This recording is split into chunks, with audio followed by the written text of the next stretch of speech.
Before we get started, please remember this podcast is for general educational purposes only. We're not providing medical advice, diagnosis, or treatment. Always consult your own healthcare provider about your care. Welcome to Fertility Nurses Unfiltered. 2 nurses, 1 mic, no bullshit. I'm Ashley LaRue, fertility nurse and founder of Fertilities. And I'm Laura Wepler, fertility nurse and founder of Navigating Fertility with Laura. You got questions, the internet has a lot of opinions, but what you really need is 2 fertility nurses who aren't afraid to tell the truth. No scripts, no sugarcoating, just honest, evidence-based nurse-to-nurse conversation. So let's get into it.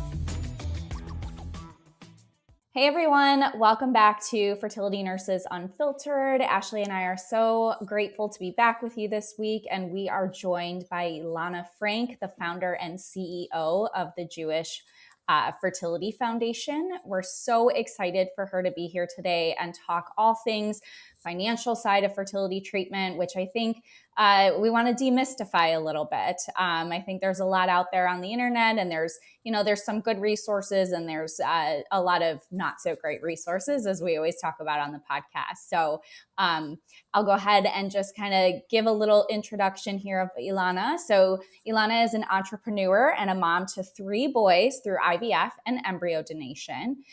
She currently helps intended parents navigate becoming parents through her nonprofit, the Jewish Fertility Foundation. She's passionate about cost, education, and access because they are tremendous obstacles for this unspoken issue in the Jewish community. So she's rallied countless like-minded people and created JFF. She's raised over 11 million, trained 1,000 plus community and healthcare leaders in the infertility, matched up hundreds of people with fertility buddies, allocated more than $3.25 million in fertility grants across 560 families. 377 JFF babies have been born, with an additional 120 on the way. And JFF operates in 10 hubs and is now scaling nationally. So welcome to the podcast, Elana. We're so happy you're here. Me, I appreciate it. Yeah. So why don't you give our audience a little introduction in your own words, how you got into this space. It sounds like you've had your own journey. Anything that you're willing to share with our audience, we'd love to hear. Sure. Well, I was one of those people who grew up and honestly didn't really understand or even know the language around infertility. I grew up in a nice Jewish family. I went to Jewish day school, and we're kind of just programmed like, you get married, first you get your education, then you find a husband, then you get married and have a lot of babies. And for me, I just thought the natural order of things would happen. I met my husband when I was 28. We got married after 9 months, and we ended up moving to Israel, or it's called making Aliyah to Israel. And we were living in the mountains. Literally, my life is very different than it was then. There was no Target, and it was just beautiful scenery. How did you survive? It was really different, but it's the mindset. It's the mindset. I mean, we had cows roaming around. We lived a nice life, but it was very, 10 minutes away was the biggest grocery store. But I'm a type A personality. Like, when I set my mind to something, usually after a lot of hard work, I can somehow get in the vicinity of things working out for me. And we had already been married for a little bit over a year, and we're like, okay, we're gonna really try. I mean, I wasn't using birth control before that, but after 3 months of really trying, I felt in my gut that something was wrong. And there's no way of knowing that, but I was like, we're really trying hard. Like, what's happening? And I was also navigating a country that offers socialized medicine. So that was something new, but I very quickly made an appointment for a gynecologist, and, they're like, oh, how long have you been married? Not how long have you been trying? And it was well over a year. So they offered me some pills, some Clomid, and for sure I was going to get pregnant. And as you know, it didn't exactly happen like that. I would go every single Friday. We're off of work on Fridays. And so it's kind of like a Sunday. And I would go with my aunt and my cousins and all their kids to Friday lunch. And my aunt, I don't know if you know Israeli personalities, they're very direct, kind of like New York. But my aunt would be like, come on, Elana, like, why aren't you getting pregnant? Like, what's going on? She's like, do you know how to have sex? Oh, no. And then said like the worst thing of like, maybe you just need to relax and take a vacation. And for me, I didn't even recognize truly that there was something wrong or like potentially wrong. This was almost 17 years ago. And it was just like, that wasn't really entering my head because I didn't really understand. And she worked in the health industry. And so she's like, but if you're having a problem here, take this card. He's a big professor of a university and he accepts people after hours because I wasn't part of his insurance. But I was American. I was used to writing checks, like paying for health care. And my husband and I started seeing him. We would go every month. He never checked my body, which is weird knowing what we know today. Right. And it was weird that it was at 8:30 at night at his house in his basement, but that's not crazy when you're seeing a private doctor in Israel. It's not unheard of. My husband would go in the bathroom, do his business, come out with, a jar of sperm. Together we would look under the microscope and then he would put it in me. And that was the process month after month. And after a while, my husband and I were like, this feels weird. Like it was weird, obviously now, but then, it was hard, like already between us, it was already like tension because we didn't know why it wasn't working. They were literally putting his sperm in me and it wasn't working. And then we started with some medication and nothing working. And we finally, after months, decided to get a second opinion. And ta-da, they did a test on me and my tubes are blocked. Oh, like if you ever had gotten pregnant, it would have been an ectopic pregnancy, which is super dangerous. That, that's not so. But in a country like Israel that really values family building and healthcare access, click on the computer with the doctor. And he's like, okay, come back in 3 months. We'll do IVF for free. So I didn't even appreciate or understand that. It is part of their healthcare system in Israel that you can have up to 2 children. So I was really lucky and I made a ton of eggs.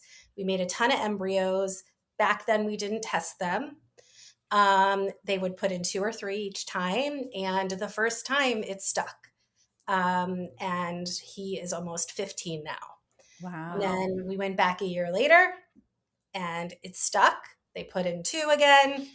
It was also twins for a little while, just like the first. And we always joke in our family that one of them ate the other one, and very open in our family. But yes, diminishing twin syndrome. And I was just truthfully sad, but also really, really happy that it worked the second time. Fast forward, came back to America, and I knew my family wasn't done. I had a ton of extra embryos. I think we had like 23 in Israel, well, total. And I would leave my babies at home, didn't need my husband anymore. And I was making trips back and forth. And this is the part, like the first part of the journey was hard and stressful, but the next 5 years, like almost broke me and almost broke my marriage. And I didn't give up. I used all those embryos. Nothing was working. My husband said, we're not doing IVF again. We agreed on that. It's, people don't understand how invasive it is. That was one thing we agreed on. And we tried for a while. We always envisioned having 4 kids. And we tried, we're like, okay, let's adopt, right? It's so easy. And it was not easy. I actually was working at an adoption fertility, like a fertility law office. I was right next to the door. We were certified for foster to adopt. We had everything like working for us. And people in Georgia were like, do you have acreage and horses? And I feel like, no. Are you going to raise them, with our faith? No. And it just was such a disappointment after a disappointment. There was a 3-year wait list for babies in Georgia within the foster care system. I tried really hard to want to adopt an older sibling unit like my husband. And this was like the crazy period for me. And I was just like on a mission. And one of the things that I do within the organization is I match intended parents up with donor embryos. And one day I was trying to match this woman. She was a little difficult because she knew exactly what she wanted. And I was like, what about me? And we're like, okay, done. And it wasn't as easy as it appears. It took 1 year to bring those embryos to Atlanta where I live. She gave me a boy embryo and a girl embryo, put them both in, and I now have a 7-year-old from that. Wow. Wow. There's so many different things you hit on that we could touch on, but it sounds like you started, correct me if I'm wrong, you started JFF in the midst of your journey and Yeah. sounds like after the second and coming back to the US. Like, when did that all start? What sparked was it because of, Israel allows this and you're like, what the heck? The US has nothing and we need to have better support. Like, how did that spark hit for you other than your personal journey? Yeah. So I've always been in the nonprofit space. I've always been fundraising for causes that are near and dear to my heart. I dreamed one day of being able to give out funding or money that was for something that it was like so personal. And I never knew what that would be. But I was sitting in a baby pool at the JCC in Atlanta, Jewish Community Center. And I was sitting with one old friend, one like new friend. One had twins and one had like a single baby with my 2 little babies. And we started talking about our fertility journey. I don't even think we called it a journey back then. That's like newer language. Yeah. And we all kind of had the common theme of like, it was hard, it was lonely, it was stressful. And they started talking about like, these are my $60,000 babies. And like, I only spent 30. And I was like, huh? Like, I truly did not get it. And I was like, you had to pay for this. And honestly, I got out of that pool, and that was 11 years ago, literally 11 years ago, because the pool opens next week. And I was just on a mission, and I was talking to anybody who would listen to me. I really only wanted at first to pay for the treatment, but I started finding people who were like validating, no, it's not just about the money. It's also about the emotional support and the education along with it. Yeah. Yeah, I'd love to know a little bit more about that piece and how you incorporate that with JFF, the emotional support and education piece. Yeah. So the money is important, and we do offer significant financial assistance with wraparound discounts through the fertility clinics that we partner with. We're very much a community organization. We are scaling and we have scaled to other communities, but it's really about, feeling less alone in the space that you're in. So we're doing the same exact thing that we did 11 years ago. In terms of our mental health support, we offer support groups run by infertility specialists, therapists, who really can work with you on a range of topics. And it's really about what the group is going through at this time. So like, unfortunately, in one community, we've seen a lot of stillbirths. That is not something that we're always offering a support group on, but if there is more than 2 people who are going through something, let's have directed support around that. If you are part of an LGBTQ plus male partnership, it's going to look very different than like, secondary infertility. So we really want to meet the needs of our audience. One of our favorite programs is our Fertility Buddy matching program. And so we match people up who have a similar diagnosis in a similar geographic space. This is a program that anybody, anywhere today, nationally, can participate in. We opened this up nationally last year. And we also do have national support groups through, doesn't matter where you live. And this is open. We are the Jewish Fertility Foundation, but it's open to anybody, anywhere. We really feel like it is, this club that you don't want to be a part of, but we all have that in common. And then for education, we do a lot of work in the communities that we're serving with our clergy, because we love our rabbis, but sometimes basic biology can be a challenge. And then you're introducing perhaps third-party reproduction or assisted reproductive technology, and that's definitely something to explain. We work very, very closely with our fertility clinics. They're the number one way that people find out about us, because if they're not going to synagogue, or they're not involved in the Jewish community in certain ways, they all have to go to one of the fertility clinics. And so we go in and work closely with everybody, not just the doctors, and train them. It's like a cultural competency training around special needs of Jewish patients. Most things are allowed, but there are some nuanced differences, perhaps, that we just try to explain. And then we do all sorts of panel conversations. So we really are loving right now working with intended grandparents. My mom always likes to say, I was going through my own journey when I would be playing mahjong with my friends and I couldn't share about what you were going through. And everybody's pulling out their like pictures of their babies. And it's true. Like, our therapists have validated they're going through their own thing. And all they want to do is support their kids. But sometimes we have to help out with language and boundaries and what to say, what not to say. We really like making sure that they understand, but also feel held and supported. And then one of my favorite programs is our Path to Parenthood program, which is giving the community the resources and tools. There are so many amazing creative ways to grow your family. Who are the people in your community who are doing the work? I love talking about embryo donation, but there is, surrogacy and like how to look for the right surrogacy agency, et cetera, et cetera. Gosh, sounds like you have so many cool resources. And I'm glad you hit on one of the questions I get a lot because I have worked with your foundation before through the previous clinic I worked at. Is it just for people of the Jewish faith, right? I think that is something that stumps a lot of people. So I'm glad you hit on that it's not, but you do have to be affiliated with, a fertility clinic that does work with your foundation. So I think that was really important. But so many amazing resources. How does somebody, I guess, get involved? One, in those resources, but two, I would love to have you kind of speak to and maybe demystify what the heck is a grant?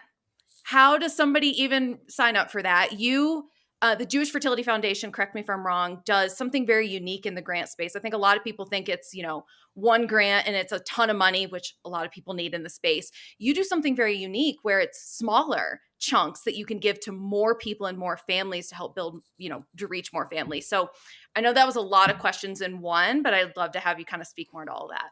Yeah, sure. So to clarify, our grants are for the Jewish community. We do work a lot with interfaith couples. And we, like you said, we are trying to give out the opportunity to as many people as we can. And we also know it doesn't always work the first time. People who I work with sometimes are like, what do you mean? You put the embryo in, that's a baby. And I'm like, no, actually, and I have to explain. So the first IUI grant is like a hug from the Jewish community. We give a $1,000 grant. It is not needs-based. And the other two grants are up to $10,000, heavily financially need-based. And what's cool is that they come with a 20% discount from the fertility clinic partners that we have. We have 55 and growing. And then we also partner with local Hebrew free loan associations. So we know that our $10,000 plus the 20% discount sometimes is not going to cover, in most cases, the full amount of service. So we want to make sure that there are local services available that can offer interest-free loans. And we really try to get as many wraparound services as we can. This is only for our current community. So we're in 10 communities. By the end of the year, we hope to be into 15. We're just going to be announcing that we just raised our initial capital for Houston. Nice. And then I'm headed to the West Coast, LA, Orange County, and San Diego, I think tomorrow. But we're really working as quickly and efficiently as possible to just help get these services out to more people. Where are the current communities, I guess? It sounds like, You're putting me on the, let's see. Have to remember all of them. Yeah. So, okay, let's see if I get them all. So we're in South Florida. So it's Miami, Broward, and we're expanding kind of north. South Florida is huge. Atlanta, Georgia, Birmingham, Alabama, Detroit, Cleveland, Cincinnati, soon to be Columbus, Ohio. We really like Ohio. I'm not sure how many I'm saying. Pittsburgh, the state of Nevada. I'm sure I'm forgetting a few, but they're all on our website at Jewish Fertility Foundation. Cool. I love that some of these that you named are really in what I would consider to be fertility deserts, where there isn't a lot of care, there's not a lot of clinics, there's not a lot of support. So I think that's wonderful that you're kind of based in some of those places that probably needs more access to care versus some of your more major metro areas that maybe have a little bit more resources. We really, listen, we're also going to like LA. Come on. I mean, that's huge. And South Florida is huge, but we do really well. Like in itty bitty Birmingham, Alabama, where there's a Jewish population of under 10,000, we have shaped a community, and we are really, really working, especially in this anti-Semitic climate we're living in, to offer services and build bridges. And this is something, unfortunately, that can unite people. And it really is making a difference even in these smaller communities. Yeah. I want to kind of go back a little bit and talk about, the cost, because obviously you mentioned how that was a huge shock for you coming from, where you were and it being free, which is like completely mind blowing to me to hear that, that you can get access to care in other countries without that financial barrier. Can you speak a little bit to the cost and what, I know your grants are smaller and they're covering a portion, but maybe we could speak to cost as a whole. Yeah. So on average, we estimate that IVF nationally is about $20,000 plus an additional $6,000 for medication. Some people don't understand that you have to do this multiple times in order to have a live birth. So that's a big piece of information. Once you're bringing in donor eggs or donor sperm, you're adding an extra cost. So donor eggs can be up to $40,000. In the Jewish community, if you're eager to have a Jewish egg, you're increasing the cost. Sperm, there's a lot of it, so it's less expensive. But donor embryos are not something you can purchase. They're like a kidney, I would say, and you have to donate them. But the process that you go about to be able to get that embryo, it cost me about $10,000. There are cheaper ways to make that happen. If anybody wants information around that, I'm happy to speak about it. Then you're looking at like gestational carrier, like a surrogate. We're talking $100,000 to $200,000. I mean, that is just, I hate that in our language and terminology. Oh, it's a luxury item. No, it's a medical treatment. And the thing that really like irks me is the fact that it's wrapped up in health insurance and employment. And that's something that I'm focused a lot on right now, actually, is helping employers to understand that this is a benefit that it's not only good for retention and recruitment, but it's good for the values of your company, your organization, and like humanity. I was on a call with somebody yesterday who was saying that they actually did have insurance coverage in Massachusetts. It's mandated by the state, which is a huge, great move. Unfortunately, there are many, many people, I think it's more than 20 to 40% in Massachusetts who are not eligible to receive the benefit. Maybe they work for a religious organization or they work for a company that's under 100 employees. Different states have different carve outs. And so she was saying like she reached her max out of pocket, which is great that she had that opportunity, but she didn't yet have a live birth. And she was like, gosh, if I had cancer, would they be like, sorry, you're out of chemo rounds, like no more, we're done. Right. I was like, that's such a great point. Yeah. I mean, truly, I don't know if they would say that, but I don't think so. I don't think so. I don't think so. That doesn't seem ethical to me, but I guess neither does denying somebody the ability to build their family. Yeah. Wow. Yeah. It sounds like, I mean, you kind of spoke to this already, but like what are some of the biggest like barriers I guess you see out there? Is it, I guess twofold question. What are some of the biggest barriers of getting out there and spreading, this sort of information and wanting to support this community? But also, is there something clinics can be doing better? Like, Laura and I are nurses. We come from, fertility nursing background. So we also have people that listen from, clinics as well. So I guess twofold question in general, what sort of barriers are you kind of seeing, and what do we need to continue to crack down on to get more of this message out there and get better financial in general coverage, et cetera, in the fertility community? But then what can clinics, what can nurses, like, how can we better get this type of stuff out there? Yeah, I mean, that's a good question. I think that in my space, I get to see a lot of innovation and opportunity to help others. So, one of the things we try to partner with clinics, nurses, and others within the clinics, the financial management teams, is this is our advocacy. Education is our advocacy, is getting the word out that there are organizations like ours that are trying to help. And it's not just us. There are other organizations out there that are offering grants. There are other organizations, I'll give a shout out to Co-Fertility, that are coming up with creative ways to freeze your eggs, but also helping others at the same time. There are opportunities, I out of the goodness of my heart, help intended parents and families who want to donate embryos. I match them up, but there are other organizations that are doing that for pay, but that's okay. And there are, sometimes embryos at the clinics that doctors and nurses and the staff might not necessarily share with the patients. I think there's something to being a little bit more, I don't think it's like intentionally not transparent, but I think having an opportunity to have like all the information organized in a way that you can just like hand somebody a piece of paper and be like, these are the resources in your community that are offering to help you. I was speaking with a New York interest-free loan association, and they're like, help us get into the clinics. We want to be on the list. We're not. Like, if there was some sort of central opportunity, at least within your clinic, to know what resources are available, share that out versus like, desperate intended parents, like having to spend the time to Google and stuff like that.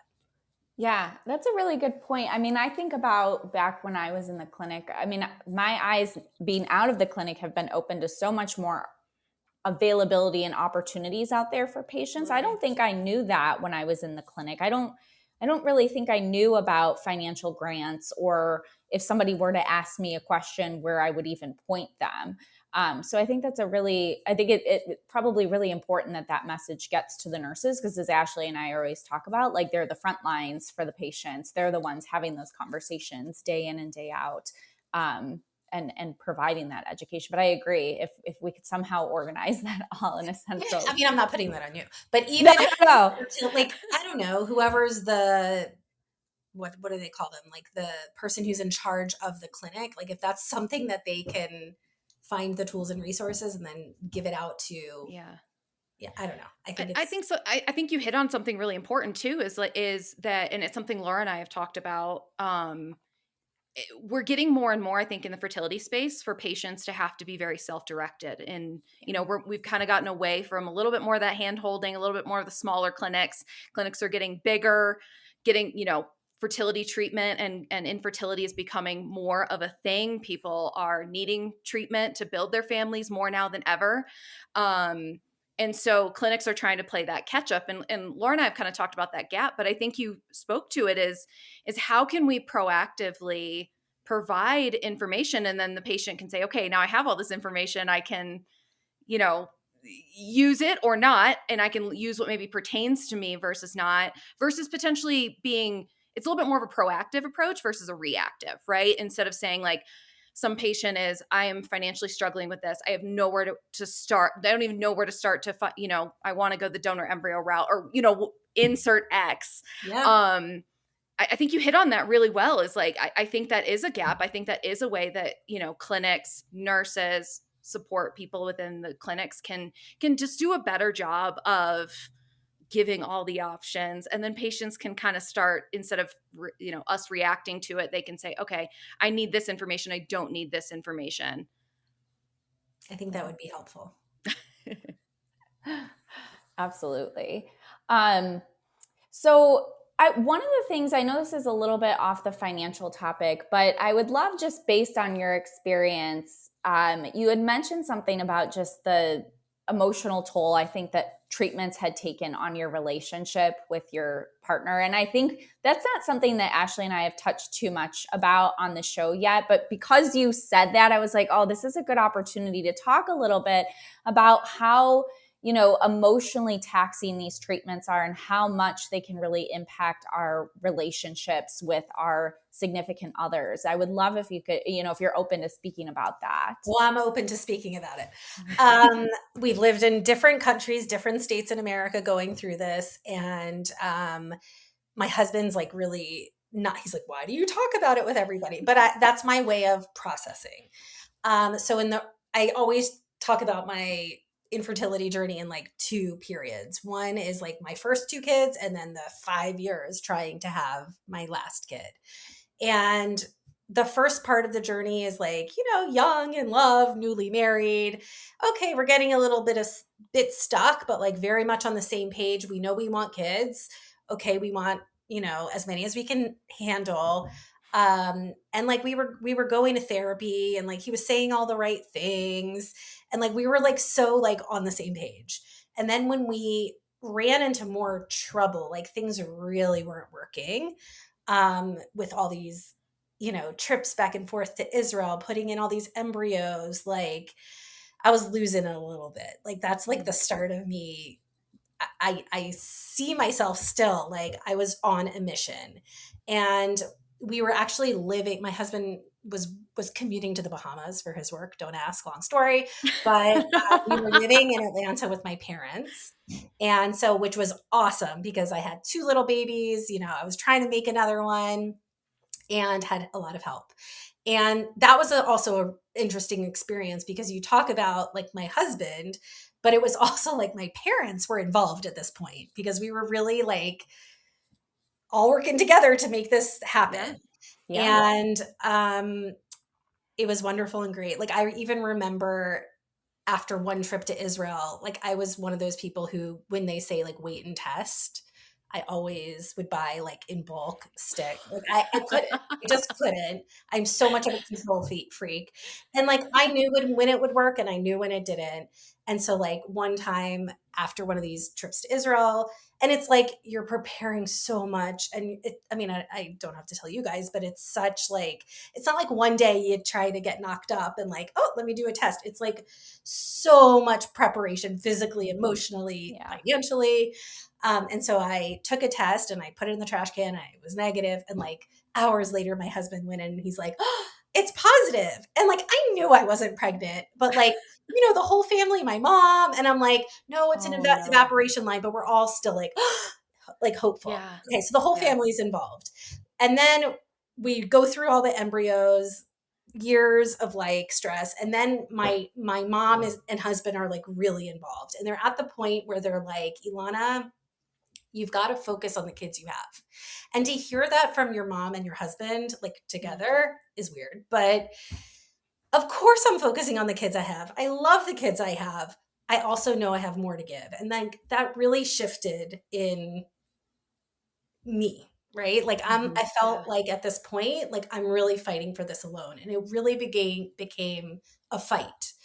And we shifted to try to adopt, and that was just like exhausting. I mean, that was like just time and energy, and my husband are in therapy again with that, like, she's not giving up. She's not letting go. This is taking over everything.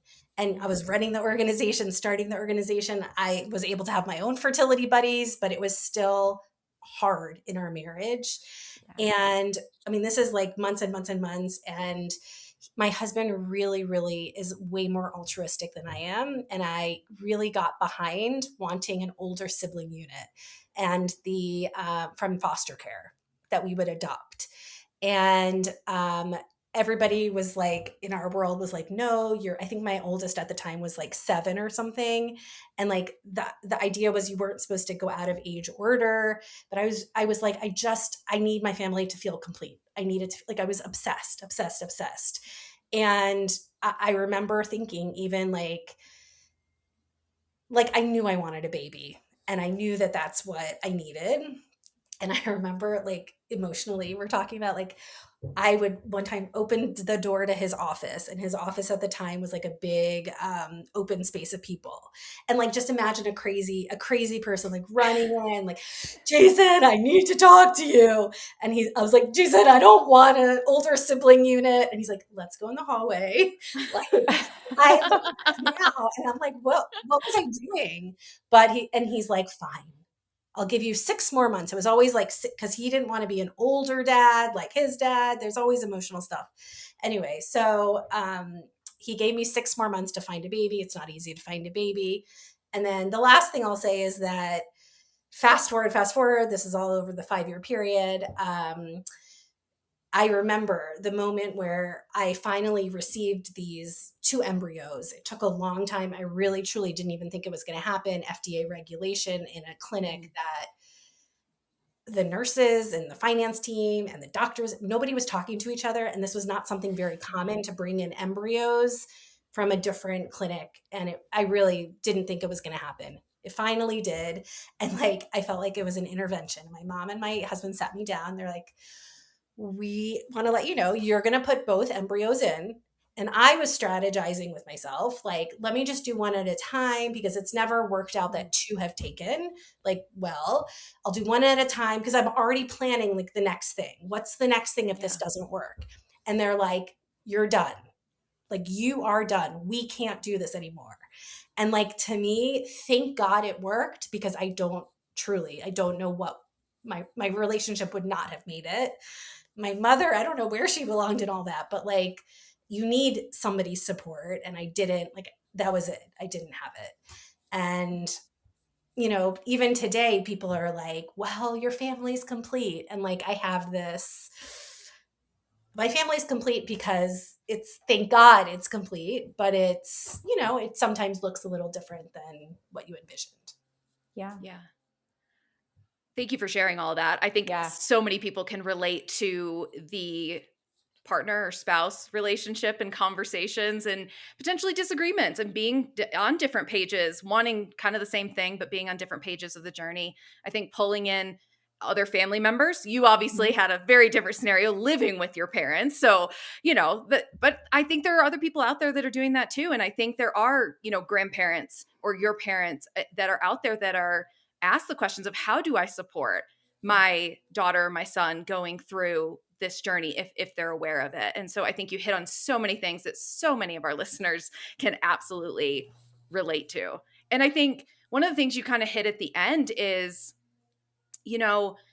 there's a lot of people that come out of a fertility journey, whether that's with children, without children, but that may even be disappointed is the wrong word, but you know what I'm saying because you get it. It's yes, you're happy you have your children, but maybe you envisioned more. Or maybe you went into fertility treatment and you didn't. We've talked about this on the podcast. You came out of it without children, so childless, not by choice. And I think a lot of people go into fertility treatment thinking, I'm going to come out with my family the way I want it to look. And that is not always the case. And I think it's really important that we talk about that and we bring it up because it is the reality, unfortunately, for people. And exactly what you said. So thank you for sharing that, yes, you're happy with your family and thank goodness, you've got the family you have and you're so grateful for it. But you maybe did want more. And it's just kind of the way it shook out. Yep. Yeah. And I would say a lot of what you spoke about, I mean, I think that I see it with so many couples that I work with, right? Where both are on individual pages, right? And I think men compartmentalize things differently. And I think as women, right? I mean, I remember that feeling too. Like I just had this like need, and there was nothing that was gonna like fulfill that need until I had my baby. And you become like obsessive, and it's understandable because it's high stakes and it's emotional. So I think so many of our listeners are going to resonate with what you just shared with us. So thank you so much for sharing that. Surely. I think a lot of people kind of switching gear, not really, but I think a lot of people make a lot of fertility decisions based off of finances. It could be relationship. We could insert whatever, but I think just going back to, finances a little bit and kind of, the grants that you do, I think a lot of people make fertility decisions based off of that. And something that we see sometimes is the, number one reason people fall out of treatment is because of financial. And I think there's a piece of that, but I think there's also the emotional piece of the financial that ends up coming there. So I love that you combine the emotional aspect with some financial support. So you have both of those, which are probably the two biggest pieces where we see in the fertility space people dropping out or making those difficult decisions. Like, do you ever see that when, like, how in depth do you get with like your grant applications and your recipients and them making like how in depth do you get with that? Do you see that a lot? The people who are applying for grants, they always are asking the question of like, I make X salary. Is that okay? And I tell them it's not just about your salaries. Like, we need you to be working and, part of society, we expect that, we need that. Also, owning a home and owning cars. Did you hear my phone? Yeah, that's okay. Yeah, you're good. Okay. Owning a home, driving cars, like those are things that young couples, individuals are expected to have at this point when they're starting a family. What we're also looking at is your ability to pay the balance of the treatment, because we're raising lots of donor dollars and we want to make sure it's going to go to an individual or a couple who can afford the treatment. We don't make judgments on, are you able to pay for the kid? That's not really up to us. But what we really are looking at also is, how much have you already spent on treatment? Like, there are people by the time, I think, maybe you're alluding to this, is like, we are working with a lot of people who have found us at a point when they really have already like tapped out their savings. They have put not mortgages, they have refinanced their homes or sold their homes. They can't go back to their parents again because it's embarrassing. Maybe they haven't shared this with them. Maybe they've already tapped them out. People don't want to be putting up these GoFundMes for fertility treatments. It's embarrassing. And we do see in the financial review process, like, a whole range of different types of people. We're also working with people who might have some sort of insurance benefit, but it's done, or like it's no longer, right? And we're fine with that. But we are working with all different types of individuals. And there's certainly so many aspects of fertility treatments that insurance doesn't cover, even if you do have good coverage. Things like pre-implantation genetic testing, things like donor embryos, donor eggs, donor sperm, like all of those are ancillary costs and very rarely ever, I don't think ever covered by insurance. Yeah. So even if you have those benefits, if you're still, for whatever medical reason, needing to add some of those things in addition, it could still be such a financial hardship. Exactly. So we try to take all of that into account. Right now, we're actually piloting offering surrogacy grants. So our grants are small. They're only $20,000 right now. But what we're trying to understand is, can we create a wraparound system of discounts like we do for the IVF grants, to make that $20,000 number more substantial? Because we know, when you're talking about $100,000 to $200,000 for the hope of having a baby this way, that's a lot to even be thinking about. Yeah. So you kind of spoke to the process, and we don't have to get super technical in this, but I'm always curious, and everybody probably does it slightly different depending on the organization and whatnot. And you can obviously speak to what you all do, but so it sounds like the process is working with a fertility clinic that partners with you, filling out an application. There's certain criteria depending on the grant that you have to meet. So there's that piece. But then, like, what does the back end look like? I mean, I've never spoken to anybody that like runs an organization. So like, how do you select people? Like, I would be reading through everybody's stories and be like, yes, I want to help you. Yes, I want to help you. Like, how do you then take that Thankfully, I have choose. nothing to do with it and our staff have nothing to do with it because could you imagine you're working with these people? By the time Yeah. somebody's applying for a grant, they're likely working with our program team, our program manager. So we have somebody dedicated who is literally holding people's hands to our different services, introducing them to the therapist, the support groups, the fertility buddy, the grants. Not everybody who comes to us needs the grant, wants the grant, or is eligible for the grant. So they apply. You're right. There's a personal statement. We want to really understand about you. There is a letter of reference from somebody in the community. We ask that the doctors actually, the Medical Advisory Council ask that the doctor fills out the form because we're really looking at likelihood for success and the likelihood that you'll make extra embryos for the freezer because it's a lot less expensive. And it's a whole metric system. So you're getting points for those.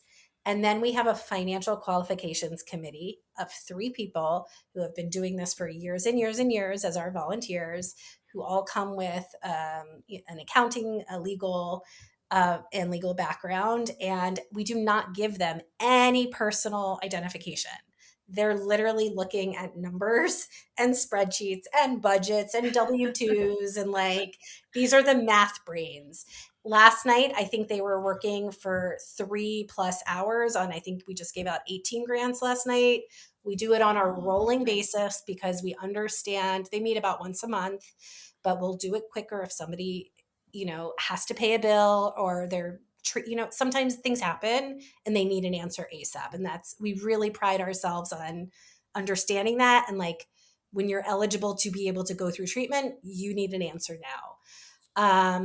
But it's also, how much money we have in the bank, and it's dependent on what the budget looks like in that location and how much fundraising goes back into it. And we're really, really lucky that this year we're projected to give out about $1 million. But we also know, like, I feel the burden. I know it's not enough. The demand is so much higher, and we're really trying to make it equitable for everybody in our community. Yeah. So if I'm understanding correctly, your grants are open year round. At any point, somebody could go over to the website and apply. Yep. Okay. I love that. As long as there's money available. We have a team, we have a development team, and we're constantly relying on donations in order to make this all possible. Absolutely. We're actually in the middle of a 36-hour crowdfunding at the moment. Wow. Yes. The ding, ding, ding is because I'm hearing donations come in. That's awesome. That's gotta be so just rewarding to like, I know what Laura and I feel this and what we do and how we support and what we continue to, we're always thinking we can be doing more and doing better. And, that we, I think a lot of us in the fertility space that whether we've navigated it, worked in the field, have that sort of passion, and you can feel that from you. So it's just got to be so rewarding to like have those babies born, get that money in that is going to go to somebody who absolutely needs it. It's just got to be so cool to see something over 10 plus years grow into what it is today, but then also have that mission of like, we're not done. Yeah. There's a lot of work to do. Like, though, yes, every baby born is truly a miracle, and it is very satisfying and rewarding.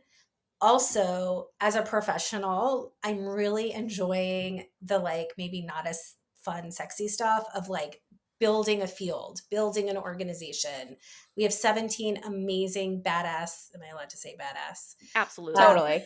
Badass women, all moms, many of whom went through their own journey, many who have switched careers because they want to work for a mission aligned, friendly, flexible organization that they really care about. And like, to me, that is, it's so much fun to see their growth and how they are helping people at this stage of the game. Absolutely. Well, I'd love for you to share with our listeners, a little bit more about how they can find your grants and apply, and anything that maybe we haven't covered related to JFF that you want our listeners to be aware of. Sure. So at jewishfertilityfoundation.org website. And then in Instagram, Facebook, LinkedIn, Jewish Fertility Foundation. We also do, I used to have my own podcast. I don't right now, but there's still some really incredible people like femtech innovators that I've loved interviewing in the female technology space around fertility. And also we do weekly lives on Instagram Live, also interviewing really cool people doing cool things in the fertility space. And then the last thing I'll share is I'm really passionate right now about working with nonprofits to bring in benefits to their workplace. And this doesn't necessarily, I mean, listen, insurance coverage is the ideal, but if you're a smaller organization or company and can't provide the full insurance package, there are other companies like Carrot, Maven, Progeny, who can offer fertility benefits. We offer an HRA, which is basically like a health debit card to our staff. Yes, they can use it for braces or for, chiropractic care, but you can also use it for fertility treatments. And there are other opportunities out there to really be able to help your teams and help your employees get the benefits around fertility that they deserve. Yeah. And then I guess what would be, as we end this and we wrap it up, outside of the professional space, what would have been, just you've been in the field, you've had your own journey. What would be something that you would leave our listeners that maybe are navigating? You're like, hey, if I would have had this piece of information or advice ahead of time, it would have made things so much easier. Or, anything in that regard that you can just leave a little nugget or actionable item to those still navigating their journey, still in the thick of it, financially or otherwise. What could you potentially personally leave for our listeners? I wish I could leave everybody a little bit of hope. And it's okay to push forward. I know I sounded like a psycho crazy person, and I was, but I don't regret it for a second, truly. And I want to give permission to those people to have hope, and I can hold hope with them as well, but also trust yourself, really trust yourself. You know yourself. And I think when it's time to give up, but it's also okay to push and get what you want and deserve. I love that. I love that. That's perfect. Amazing. Well, thank you so much for joining us today. You.